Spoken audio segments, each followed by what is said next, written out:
12 noon on the East Coast, 9 a.m. on the West. And this is Reprint. This isn't breaking headlines. This is a second look with context added for perspective. This is Reprint, edited after the headlines.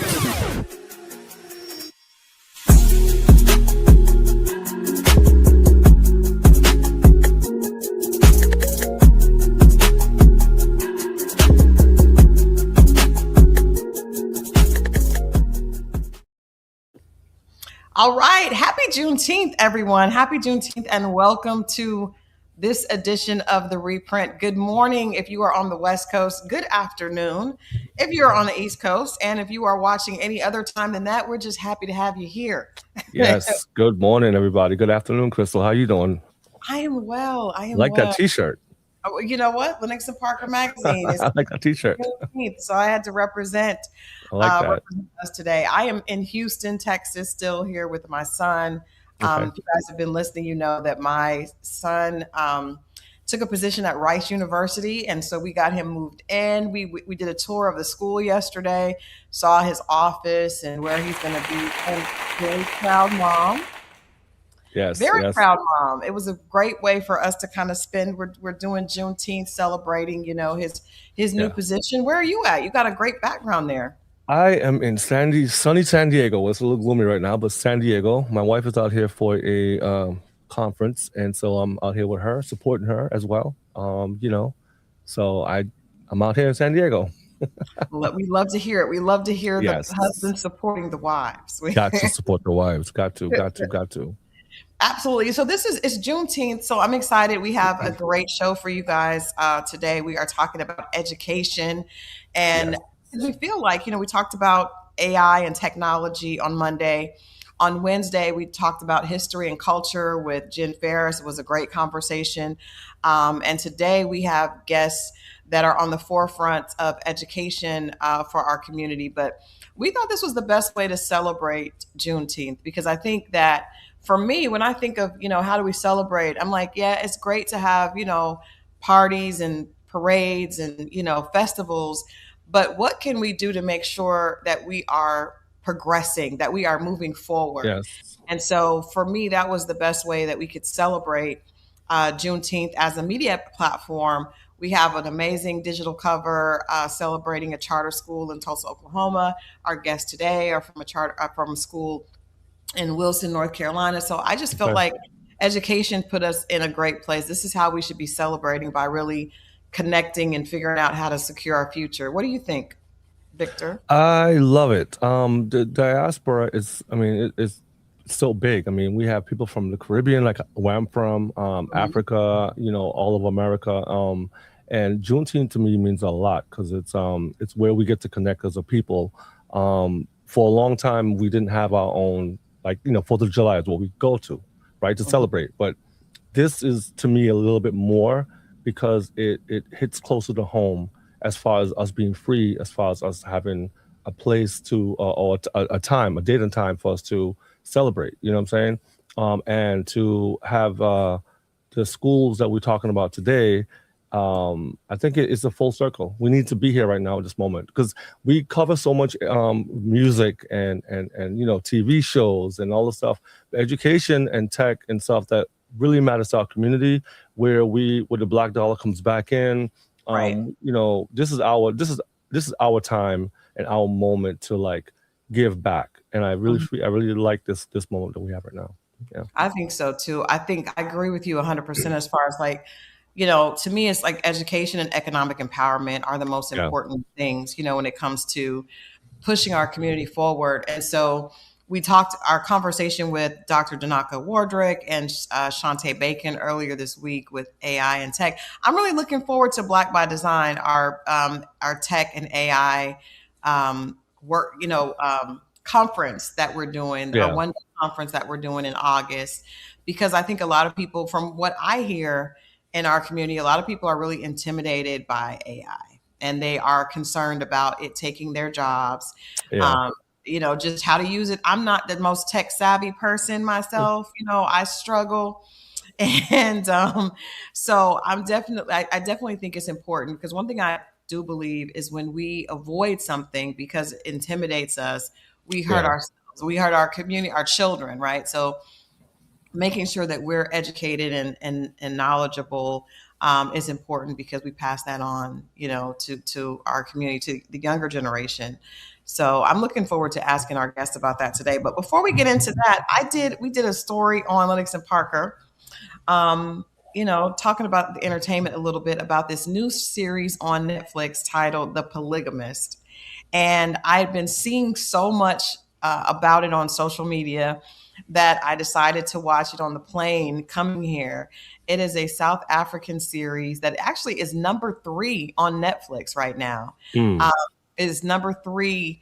And in these pictures, you see the wife who's there in the white, and then you see the mistress that the man, this very powerful businessman, he ends up, falling short, having an affair, and the story is, the series is it was hard for me to watch. It was hard for me to watch, but I think it really, outside of just saying The Polygamist, because I think the title is a little bit misleading. I think you really are seeing what happens when people position power over everything else. This man is powerful.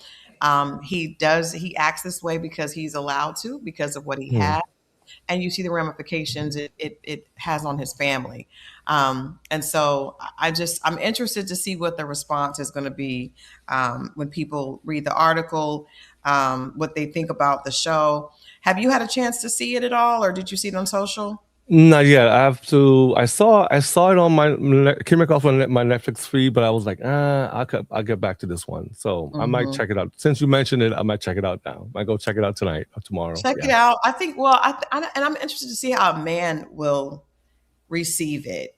For me as a woman, I'm watching it and I'm seeing the pain. And the actress that plays the wife is so passionate, and she does such a good job of really having these raw, candid feelings. You can see the pain that she's really going through because her family is in jeopardy.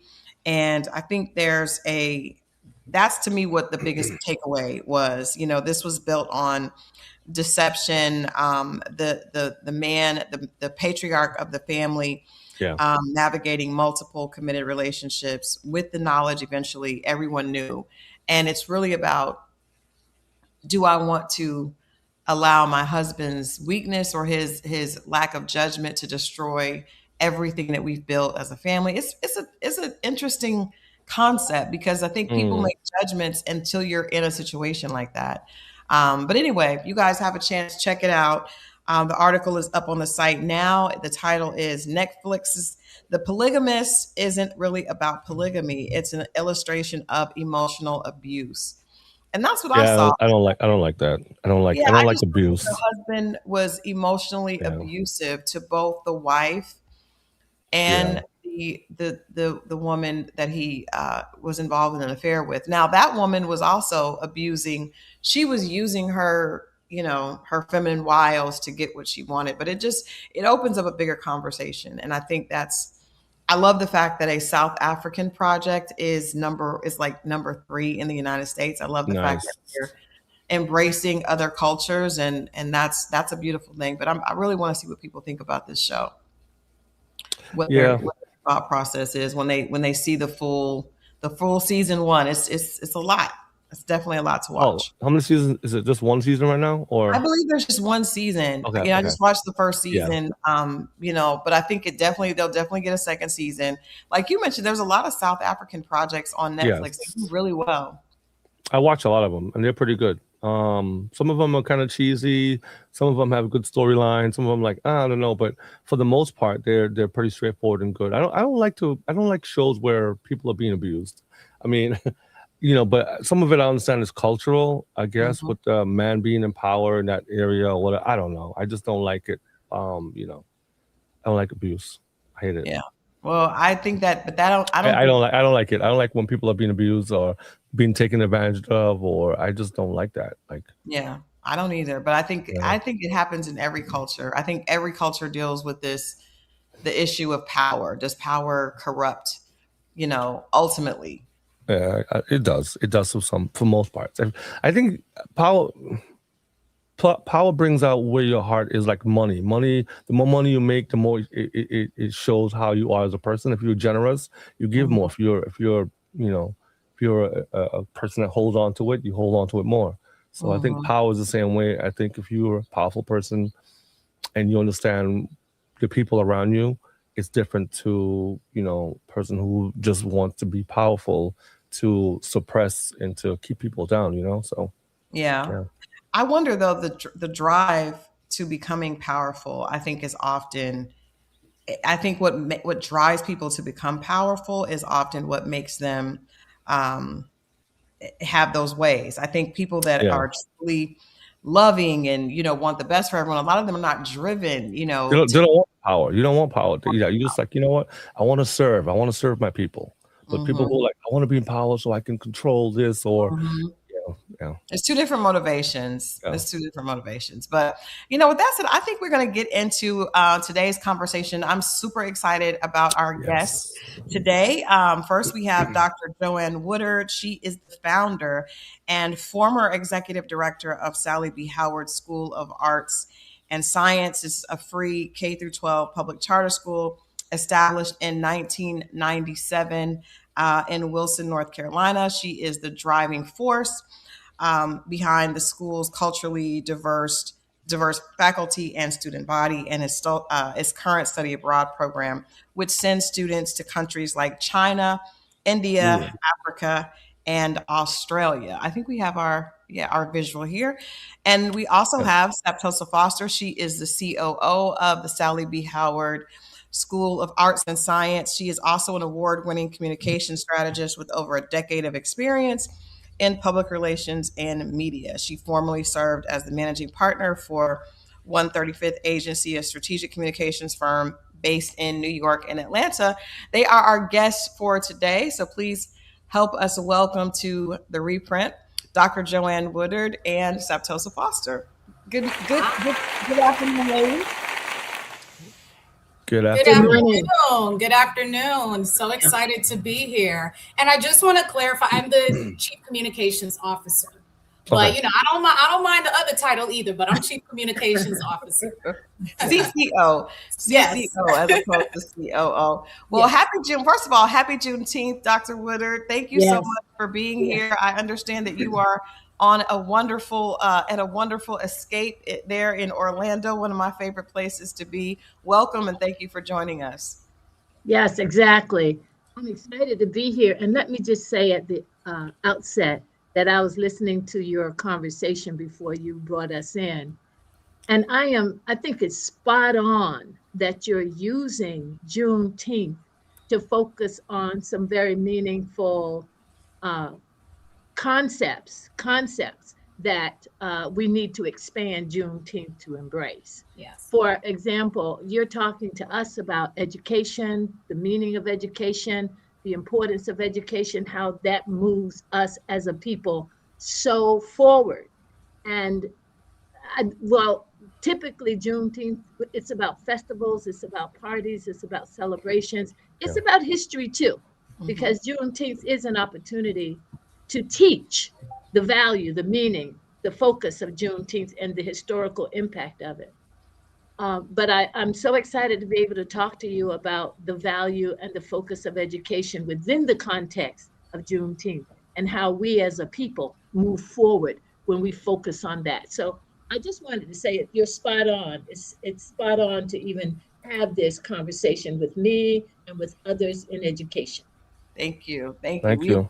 That means a lot to us because we don't take the position as being a media platform lightly. We know that it's very important to use our voice to promote the things that we know are important for our communities. And so I think we could just dive in. You founded the Sallie B Howard. I've had the opportunity to visit the school, and it is amazing what you were able to create and the legacy that you all are building there. Can you share with our viewers a little bit about what motivated you to create this school there? Absolutely.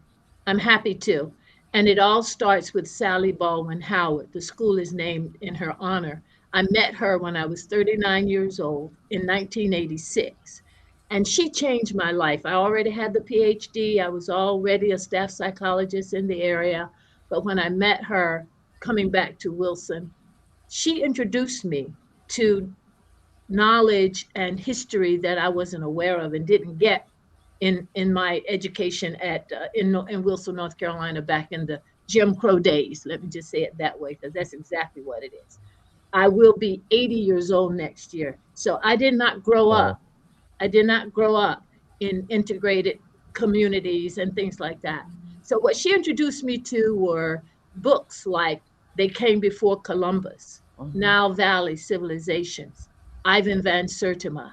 And at first I thought, is she serious? Why wouldn't I have known or been exposed to that? But nevertheless, it completely changed my life. That's just how it was.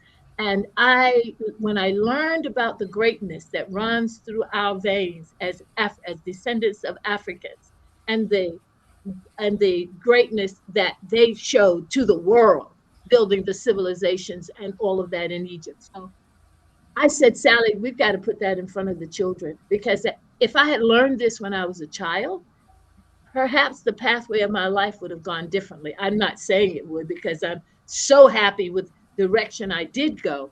But anyway, so that led me to starting the Youth Enrichment Program summer camp in 1989 until 1996, when the state of North Carolina introduced and established a charter law. And look, we applied for the charter school because after going 8 years for a summer program and having such positive impact on children and families, hey, we can do this as a full year-round school. So we had to apply, or we did apply to the local school system before we sent it on to the state. These people laughed at us. They literally laughed at us. And that, how in the world do these little Negroes think that they can start a school that makes any sense, a meaningful school? It takes a whole lot more than they have the background for. So anyway, I didn't even know that they had that idea, and until years later. But I tell you, look at God. When God puts something in place, it's going to succeed. And I'm telling you, we serve Black and brown children, 1,200 now, in kindergarten through 12th grade. And there's not another school in the state that can outperform these Black and brown children from low-income communities, Title I school, and all of that. We, in 2021, we were named National Blue Ribbon School. And if you're not an educator, you might not know, but that is tops. Wow. And what they acknowledged us for was closing the achievement gap between low-income and middle and high-income families. So even though we're Black and brown and definitely low-income, we outperform in the state other schools that are serving these same kids. So let me jump to what I want to really focus on. How did we do that? How did we do that? And how did we maintain it? So that National Blue Ribbon School was quite an accomplishment.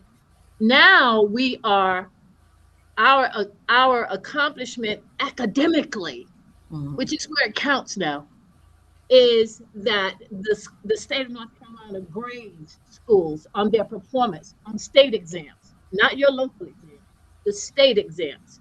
And they will give you a grade anywhere from A to F. We are A school. 89% of our students pass. And I'm talking about students from 3rd grade to 12th grade. Listen, you might have to just say, Dr. Wood, I want you to move on to something else. Because I will brag, but I'm not saying it for a reason. Passionate, I'm going to listen. It's for a reason. How is it that we are able to take these little crumb snatchers and these little rascals who come to us not high performing and move the whole school to the highest level of achievement in the whole state and probably nationwide too? Yeah, because of the demographics that we're serving. That's the question. How do they do that? And if anybody in the local school was interested in learning how to do that because they serve the same children. They serving the same low-income Black and brown children, and their school report card grades are F on that scale, D on that scale. So I'll tell you a few things. High expectations, people. High expectations. We love the children, and this is what I've often said back in the years when they say, well, how are you guys getting the results like that? And other schools with similar demographics cannot get them. And I just often just on the side would say, well, we love them more. I think that's what we do. We love them more. We expect more from them. Our goals are to cultivate global citizens and leaders more than kids think that they can become because of their circumstances, their environment. They're not, their ambition isn't, or their thought isn't, oh, I'm going to go to college. I think I'll be a biotech. You know, when you live in low resource homes and low resource communities, your ambition is not that high because that's not what you see around you. Right. Dr. Woodard, let me ask you this, because my question when I hear that is what is the difference? What do the children need? Is there, because of, we know how our world is, specifically still in the South, they're in Wilson, North Carolina, because of what's happening systemically with racism, with economic disparity, do the children need a different environment to be successful? Is it important for children that are in those circumstances to have a different environment? Are they not able to learn in a typical public school environment? What is the difference in the approach and the environment that you all are cultivating there at the school that allows them to be able to be successful? Because I'm wondering, is some of that not the school, some of that has to be from something else, that's making that possible? Yeah. Oh, I have so much to say about that. I'll try to just pick one thing to start out with, or to just really say is the most important. You have to care about allowing, pouring into kids so that they will succeed. You can't just come in and just take a paycheck and just go through the motions. What are you, the teacher and the administration, putting into your system of instruction? Is your instructional system rigorous, minimal, or you don't have to do anything but read a script? Right. You understand me? So we are dedicated and committed to the success of every child. And like I said, the high expectations. In order for a student at our school to get promoted to the next grade, they have to pass their teacher-led courses, the reading, the writing, the math. They also have to pass the state exam. You're not going unless all of those conditions are met. You also have to have good attendance. How are you going to be successful if you're coming late all the time and having 34, 50 absences a year? It doesn't add up. So we have a more rigorous standard for promotion. They can be retained in our school because they didn't meet those expectations and go to the public school down the street and they'll get promoted to the next grade. Yes. Yeah. So they know that they don't have to do much to get to the next grade in the traditional public. And it's not just the school down the street, it's the school in the state that has low standards for achievement and promotion. So, and not just that, we're not banging them over the head. We don't have a gun to their heads when we say we have high expectations. We let them know you can do this, baby. That's right. This is not beyond you. Mrs. Howard said when she was alive, she died at 102. She would come to the school and she talked to the children. Here's what she would say: children, let me tell you something. She's an old lady now. A sharecropper, grew up in a sharecropping family. Okay.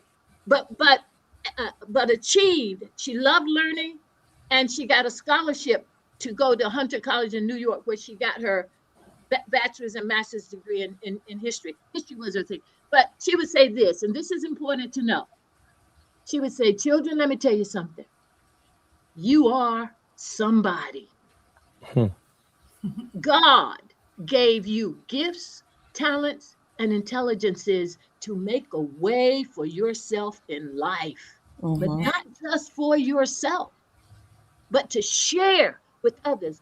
What he gave you, you use for yourself, but you share it with others. She said this, your circumstances, honey, That's right. don't determine who you are or what you can become. You can be more than you think you can be, and more than your environment and your circumstances suggest that you can be. She poured that into their hearts and minds, into mine too. I see. That's obviously what she poured into you. You were able to it motivated you to create that. I want to take a little bit of a pivot and ask Saptosa this, because when you hear what is being said to the children, I'm assuming you can't have that type of success without also having the cooperation and the participation of the parents and the families that support those students at home, because you have them for a limited amount of time. Saptosa, what are you all doing differently with the parents and the families of the students at Sallie B Howard that you think contributes to this overall success to the point of blue ribbon status for the school? Yeah, Sallie B Howard started as a summer program, and that summer program launched in 1989. That program could not have gotten off the ground without the parents. So as Dr. Woodard said, she met Mrs. Howard in the 80s after returning to Wilson, and met Mrs. Howard in the church. In our town, there are three Black churches within 2 blocks. And those 3 churches became sort of like the foundation of what would become Sallie B Howard School. When Dr. Woodard decided to provide an opportunity for the youth in Wilson to learn about their heritage and to have something productive to do in the summer, it was the parents that, bolstered that had the confidence in her. Dr. Woodard is from Wilson, so she has a familiarity with the community. But that first day in 1989, when Dr. Woodard started the program and expected about 75 kids to show up at the church, 400 on day one. Wow. 400 came on day one. And it's, literally been on and popping ever since. It never stopped. That, program flourished for 8 summers. So the parents were the ones that were like, we don't just want this as a summer program. How can we get this environment and this education year round? And so when North Carolina made charters a law in 1996, Dr. Woodard was one of the first to apply. And in 1997, the school was established. Still, as a parent, and, in the 90s, charter schools, especially in North Carolina, were not popular. They're highly politicized. And, there's a lot of propaganda about them. So for you as a parent with your child, knowing that education is important, to trust an unproven school, brand new,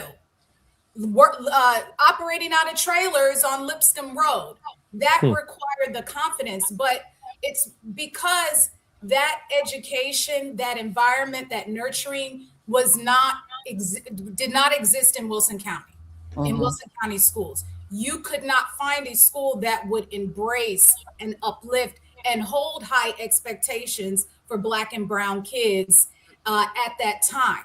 So it started with that, but the leadership of Dr. Woodard to entrust with the parents became key. And the school has always been formed and operated with a parent-centered approach. So whatever are the needs that extend beyond what traditional public schools offer, whether it's mental health support, financial assistance, providing opportunities without a lot of, fees. Study abroad. Students could go around the world for free. They don't pay for travel. They only bring their spending money. And that program started from day one of the school and still exists. Wow. Where students, we have now, it's our high school study abroad. So I'm just saying, the school was formed with the parents and the students' needs in mind. It has a family-centered approach.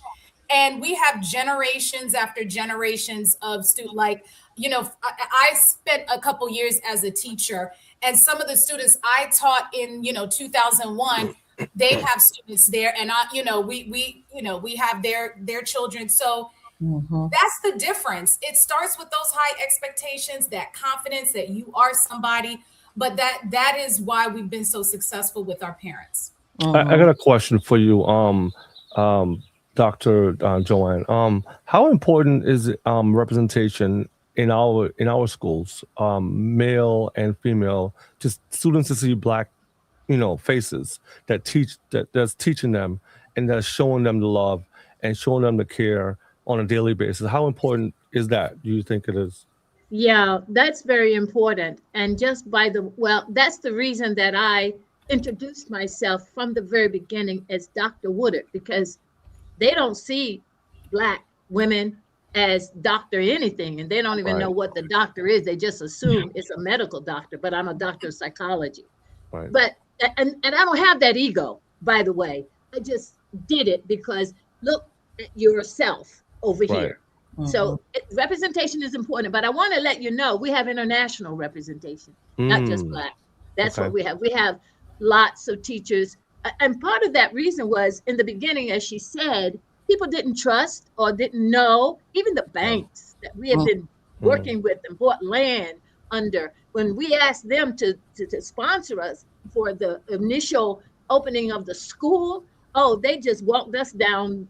Walked us down. No, they just kept asking for things, and then ultimately, but I don't blame them because it was so brand new.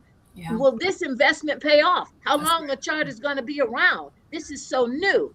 So so because of that, but we were always courted from companies that wanted to bring foreign teachers, international teachers, and that's how we got started. We have the most diverse teaching faculty, and that turned out to be a very good thing for our idea that we want to cultivate global citizens, that they would be comfortable on the world stage. You can't just think about just Eastern North Carolina and think that's going to be your world as far as you can go. You got to go see this world and get comfortable up there, and even go to think about going to school over there in India instead of here in the United States. So that was from the very beginning. And so we have Filipino, we have all kinds of South American teachers from Colombia, from Mexico, from everywhere. We've got a lot of Jamaican teachers, a lot of you can help me with that, Saptosa, but all of them. Lots of accents in the building. And that was good for us because, you would think that the parents would be complaining that, hey, Dr. Woodard, I want my child out of that class because they can't understand what the teacher is saying. That has never ever happened. Not because they do speak English, but because it's a part of the background. It's just part of the background. They don't, and the teachers are as good as any other teachers we can get. So that diversity and representation you're talking about, we have kids, just about half of our kids, maybe 40% of our kids speak Spanish. They are Hispanic. And I would say something about that too, that our American people, our American parents take their children's education for granted. But these parents from a foreign country, they are here for the purpose of getting their child an education that they can do better. So these parents take their child's education very seriously, and their conduct and their behavior very seriously too. So we have very few foreign students who are getting suspended every week. You hear me? Oh, Because yeah. they're not having that in the Yeah. house. They're coming there for a purpose, and those parents are pouring that into their That's right. mind. Mhm. And our American English parents, hey, it's just a thing. Yeah. Not you know, we can't become the highest performing school in the state with that attitude. So I'm not trying to say that is their attitude, but we take things for granted in this country. Absolutely. So Of when course, you of course, grew up yeah. in the Jim Crow era and you only could live on one side of town, you had a different perspective on Yeah. yourself and your future. But if you come up after that and you know everything is what it is and you don't have to make an effort You don't understand the sacrifices. yes to get the right to Yeah. get yourself anywhere, it's a different thing. Go ahead. It is. I think that we don't always understand the sacrifices because you haven't felt it. And that's Exactly. understandable. I love what you said about preparing them to be global citizens. And, you know, from some places as maybe as small as Wilson, North Carolina, having these experiences that connect them internationally. But speaking of that, I want to ask you this, because there's a lot of people that will listen to this later on Spotify or could be watching on Instagram or YouTube and do not have the access to a Sallie B Howard, right? But we do know that we all have access to the polls, and there's a lot happening that can be very discouraging. I think people see a lot of discouraging things politically in their own community. And so as a person who taught very briefly for a small period of time during the No Child Left Behind era, and I remember the schools being public schools being very stressed and really being moved to do things that were, in my opinion, unethical because they did not want to lose the money, did not want to lose accreditation. That was all things that people voted for that people did not understand. My question to you, Dr. Woodard, and also Saptosa, is what can people be doing now that are parents, but also are just citizens and want to be good citizens, want to make sure that they are contributing? What do we need to be looking for politically? What do we need to be demanding from the council people and the representation, the political representation in our cities and our counties, so that we're ensuring that we are laying a groundwork that education is prioritized when it comes to the polls every year? Well, they have to be advocates for education and educational reform and educational change. They have to go to those school board meetings. They have to go to the city council meetings, the county commissioners meetings, and have an advocate for what? Even advocate for a teacher pay, raising the teacher pay. Because in North Carolina, that hasn't been raised in a number of years, and they just can't find a way to pass a budget properly and all of that. Advocate.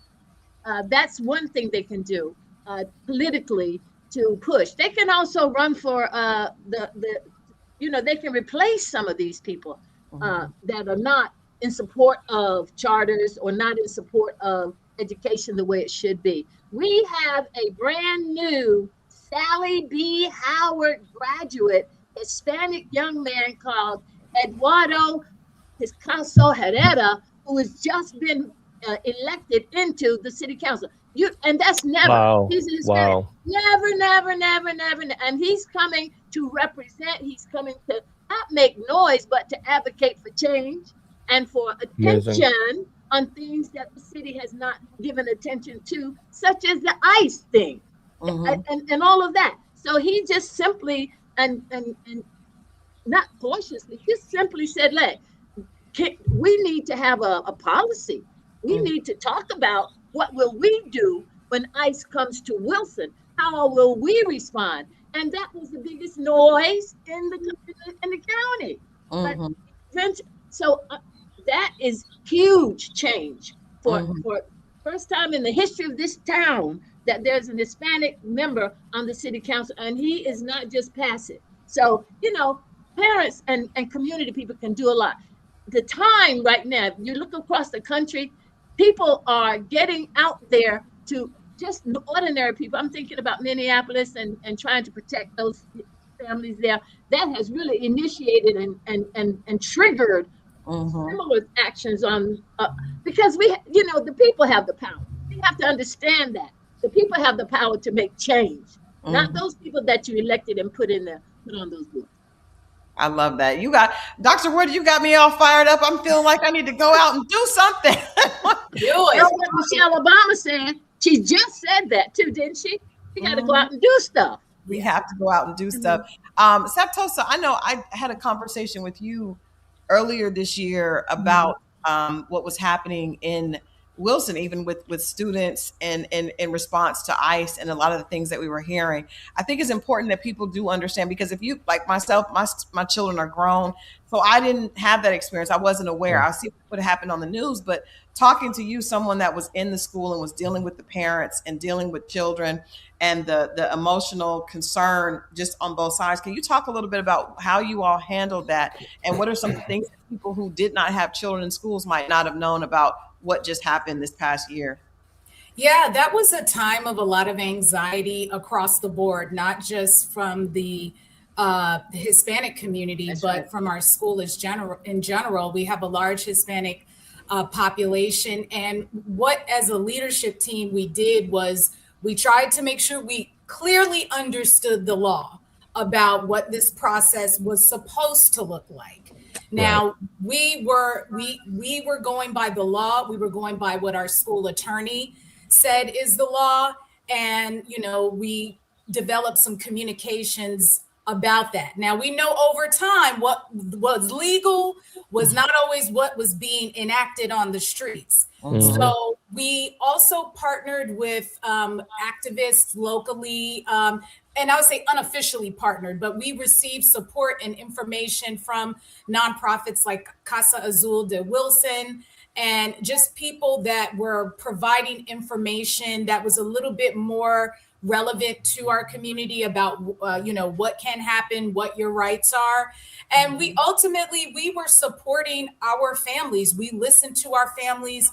We listen to our staff. Like Dr. Woodard said, we have a significant amount of international staff that also was very concerned about their citizenship. So, we were able to get through that, intact. I will say, different social calamities are not new to our school. The way our school handled the pandemic was remarkable.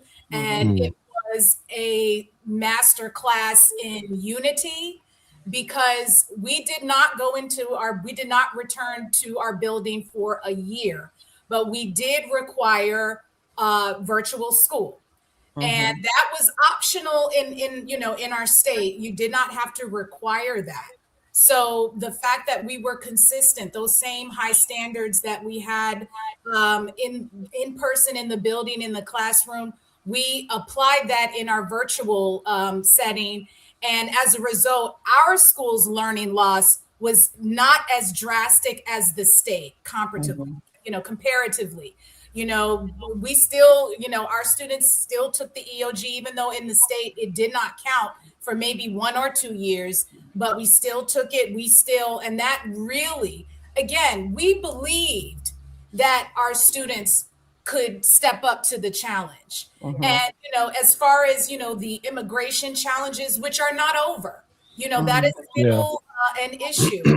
We listen to our parents. We give factual information, but we come together as a community to address their concerns. I want to just ask you just to stay right there for a minute, because, and both of you can respond to this.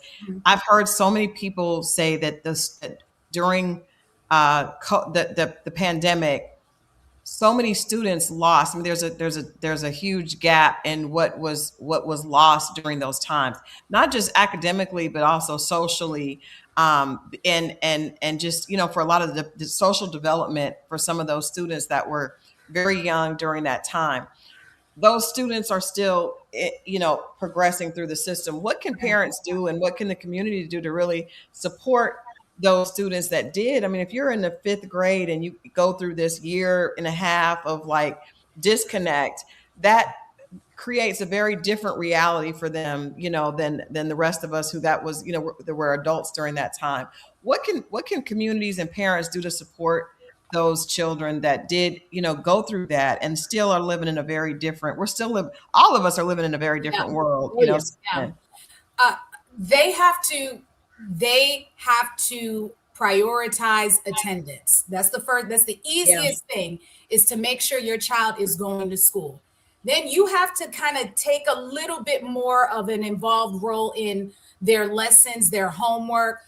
What are their grades? Most schools today, you can see their grades every day through, SIS platforms like Power School, Infinite Campus. You can check their grades. It should not be a surprise when they get their report card.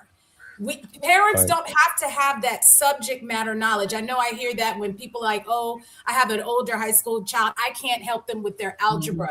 You don't need that. You need to create that consistency. And soon as you start understanding what their grades are, their strengths and weaknesses, that's when you can identify and work with your teacher about what the learning gaps are. If there are emotional issues, if there are learning disabilities, you just have to lock in. Gone are the days where you could just send your child to school and then you go to work and you're not even thinking about. You have to be in it to win it. My sister has children. My brother has children. And what's happening here? I think she froze for us. Saptosa froze for a second. Yeah. She's frozen. Well, look, the parent involvement, is really important. And so therefore, parents have to have a relationship with the teachers, man. You gotta connect with the teachers. And nowadays, the ability to communicate instantly with teachers through these apps, and we require it, is no reason that you can't know, hey, my child, we have teachers that will produce a 5-minute video and send it to the parents so that they can have a better idea of what the child is supposed to be doing and then help them with that. Amazing. So the teacher does that and sends it out when parents don't understand what to do.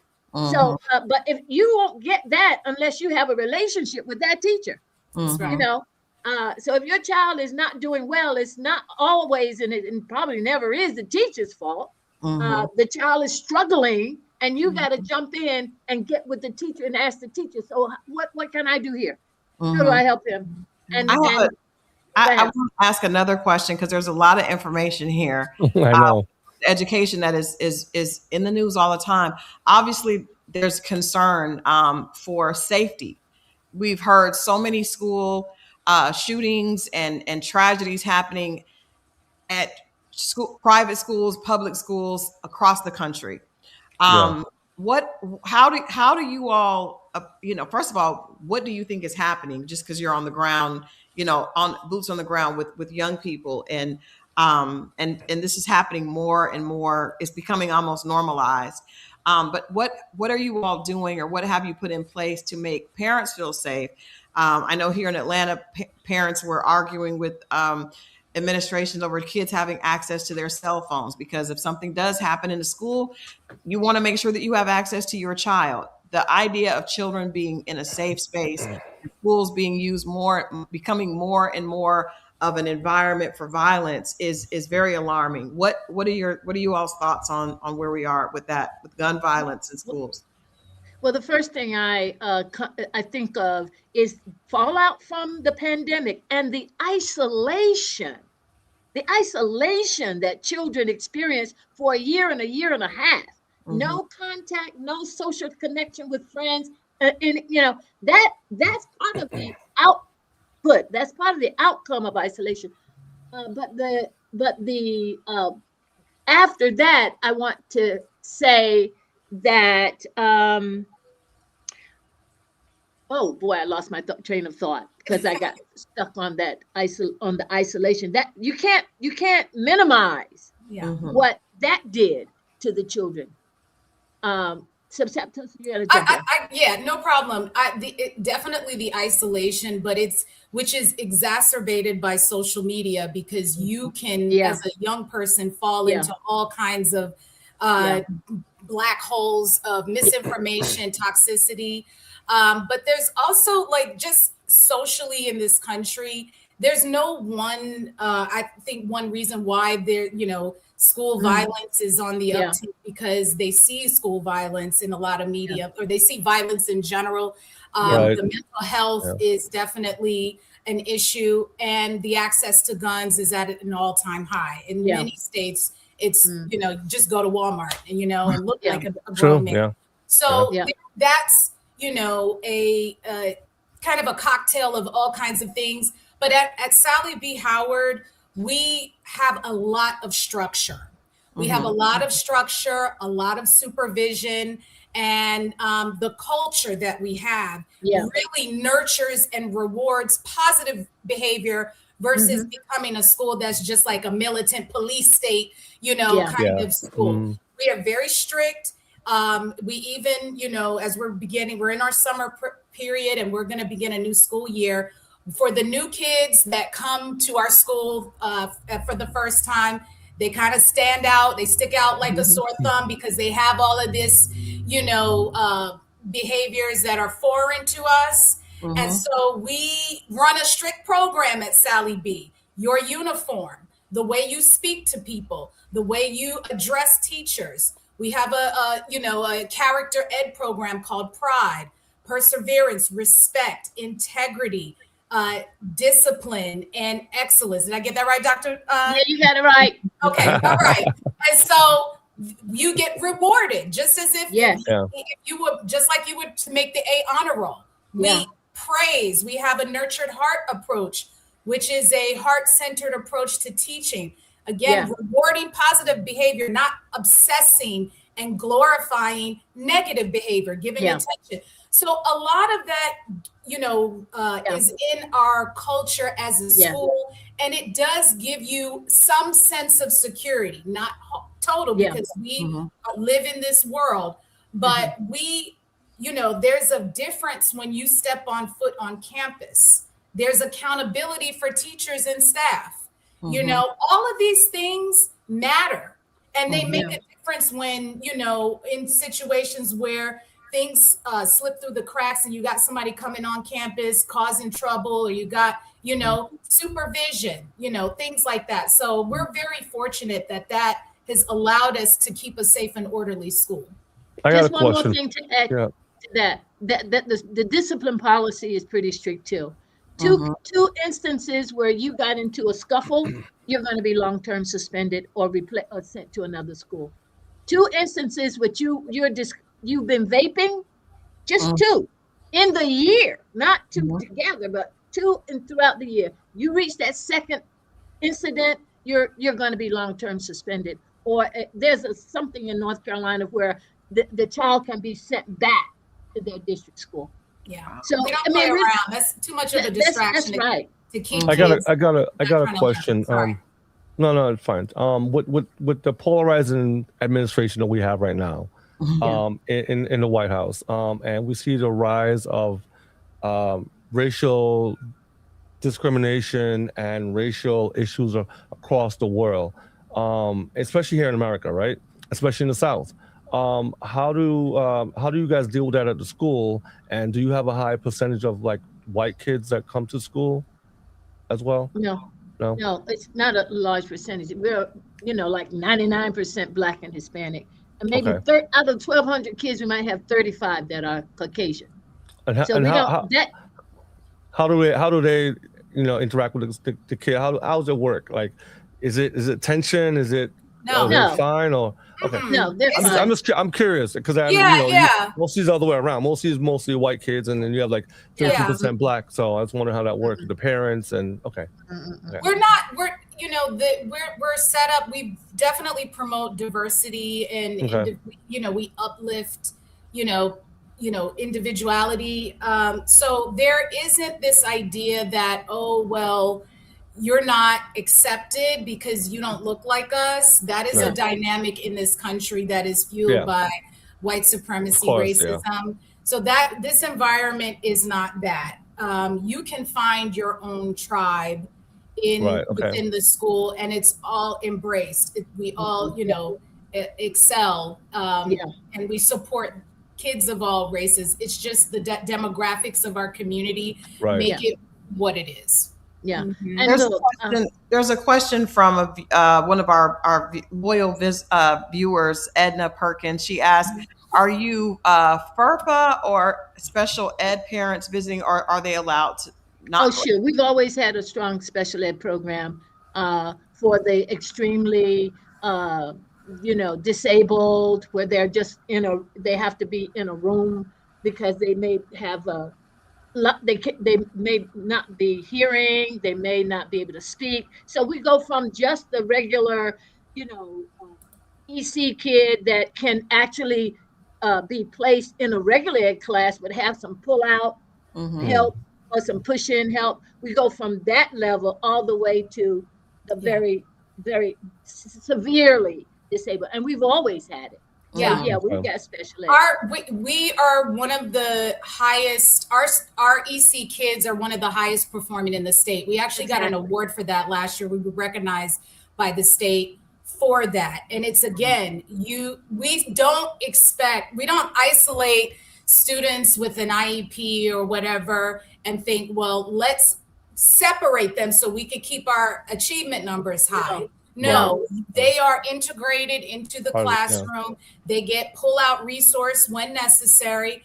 And, the expectations are high for them. We're not, we expect they're taking the same exam to pass the test. That's right. They have to take the same state exams. Most of them. A handful take a different exam, but most of them, 99%, take the state exam. So, and that's one of the reasons they're in the regular ed class, getting instruction from the same teacher who's accountable for all the children passing. That's right. So we're not this idea, I want to add something. When we became an A school last year, there was an idea, maybe a little bit of nervousness among the parents that we will only prioritize academic achievement. And we recognize that getting an A doesn't happen just from the test, but you have to have support in so many areas of our school population, mental health support, all kinds of support, social support. So those students who may be struggling, may be retained or whatnot, we are investing our energy into that as well. We want to bring everybody along, not just the high flyers or the high performers. Everybody needs. We are embracing. So the A is a sort of a 10-year evolution of being consistent with learners of all levels. So our EC program gets taken seriously, gets investment. We take we listen to parents. We hold our teachers accountable for the things that they're supposed to be doing in those IEPs and 504s. That's very important. So it's not all about getting an A for us. No, you can lose it too.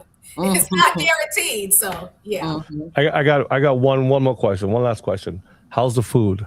Let Dr. Wynn talk about that. That's the best part.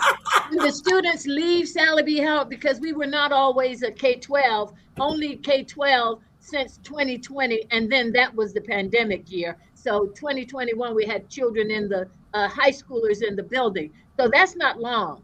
So all the years, the 25 years before that, we were only K-8. And those children would leave Sallie B Howard. And if you asked them after they had to go to the public school for high school, what did you like about Sallie B Howard? The food. The food. What do you miss about Sallie B Howard? The food. Because we don't take frozen plates and heat them and put them up and serve them to the kids. These teachers, these servers, these cafeteria people, they cook, honey. They cook in the kitchen and serve cooked food.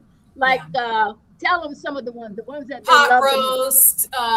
We have Thanksgiving meals around Thanksgiving. We have some of the favorites that the kids, chicken Alfredo, nachos. They love the chicken Alfredo. Tacos. We have burgers, of course. We do. Our staff does more cooking, but that kind of came out of necessity, because when Sallie B first started, we weren't getting the same kind of buy-in from other food purveyors and vendors. Like we couldn't use the same, like Dr. Woodard, you said that we were getting old fruits and produce, secondhand stuff, because we were not in the traditional public system. So we've had to, have our own understanding of, and cook more. We definitely cook more than the average, and our meals are nutritionally balanced. You can't come to Sallie B and eat Well, first of all school breakfast and lunch are free for everyone. You don't need to apply. You don't need to have lunch money. It's free for everyone.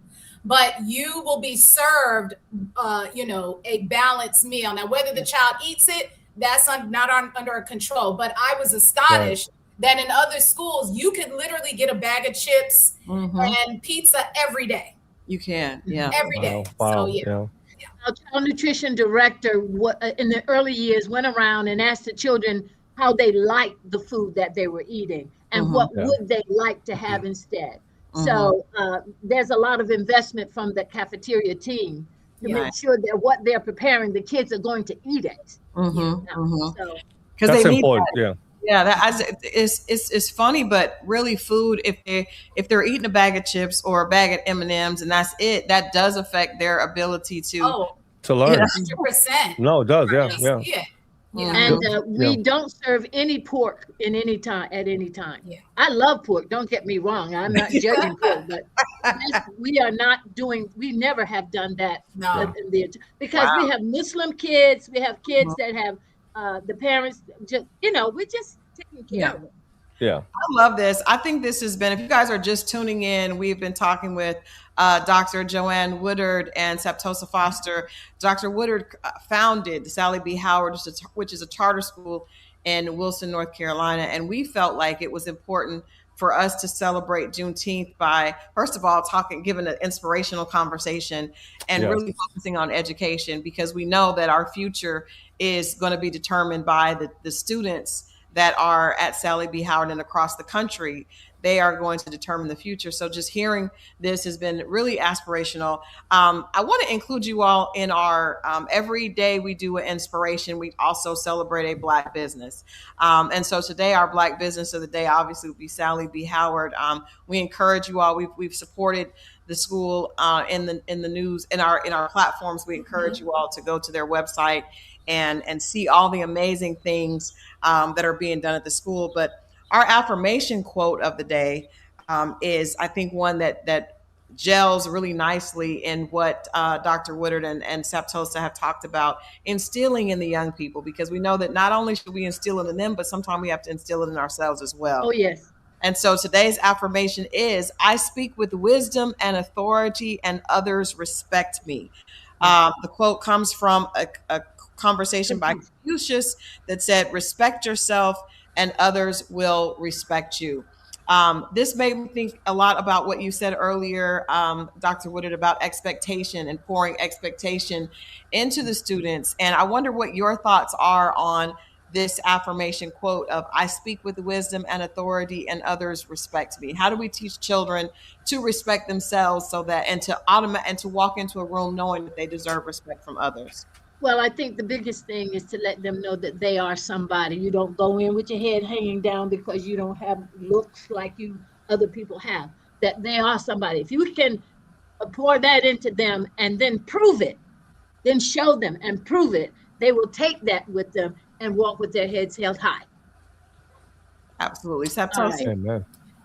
Yeah, I think that, the self-esteem that comes from knowing who you are, you display that with the way that you carry yourself, the way that you speak. So, I'm very big on, confidence, self-trust, self-respect.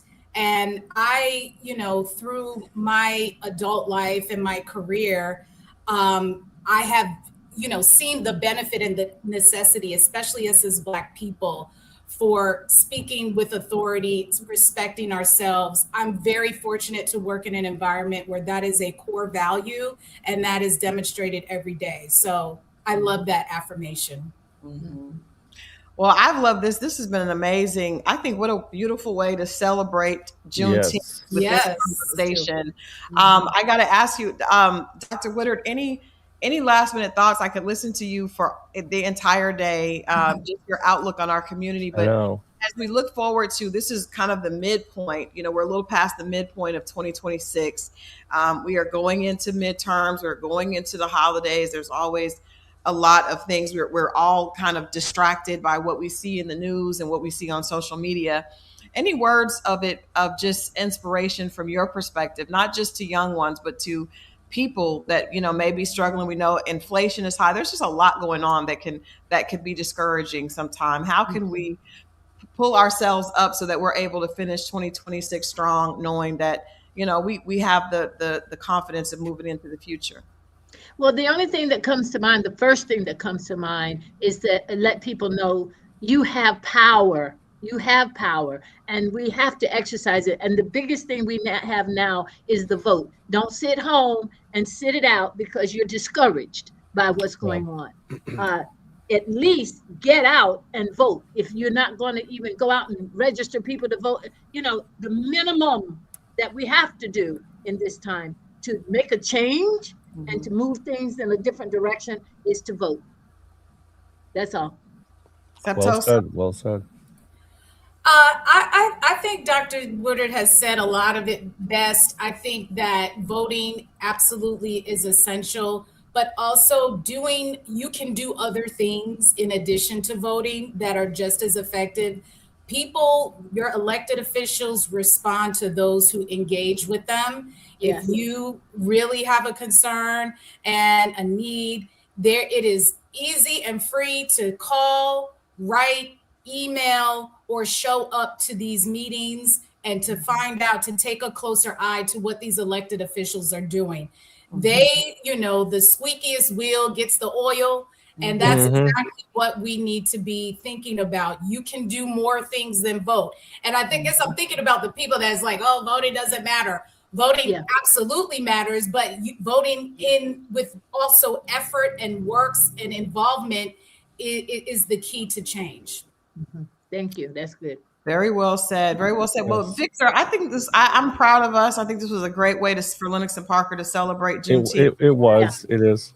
Thank you for having us. I got the a 60-second video of the school. I can play that real quick. Yeah, let's look at our Black business of the day. We're Sallie B Howard School. Okay. We want the best for our children. The best schools. Ones with high standards and unique learning opportunities. At Sallie B Howard, we're a public charter school committed to ensuring every student succeeds at school and in life. That success begins with an education that meets your child's needs. One that's full of possibilities. Enriching, inspiring, and rooted in culture and character. That's who we are. That's what we offer. And the best part? It's free, public, and open to all.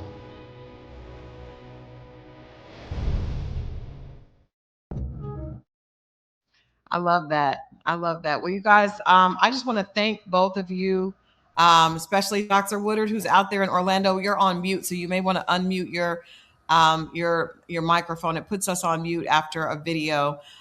We appreciate the fact that you all took the time to spend Juneteenth afternoon with us here, and we just want to commend you for the amazing work. Dr. Woodard, you are one of our heroes, our living legends. That is as I can't even imagine. And you know, we're giving you your verbal flowers, but all that you've done for our community. She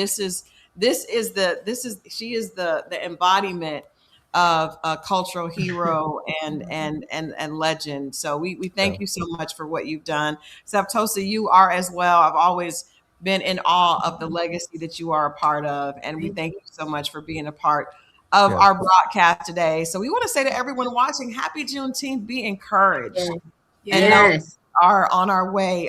There are people in our communities that are out here doing amazing things. Amen. There are children surviving, and what we expect from them, they can rise to. Yes. Thank you. Wonderful conversation. You guys are excellent. I'm inspired right now. Thank you. You all enjoy the rest of your day. If you want to see this, you can also visit more from this. You can visit LenoxandParker.com. Of course, we are available on Spotify, YouTube, and Instagram. Love you guys for watching, and happy Juneteenth. We'll see you next time. Happy Juneteenth. Happy Juneteenth. All right. Thank you. Bye-bye.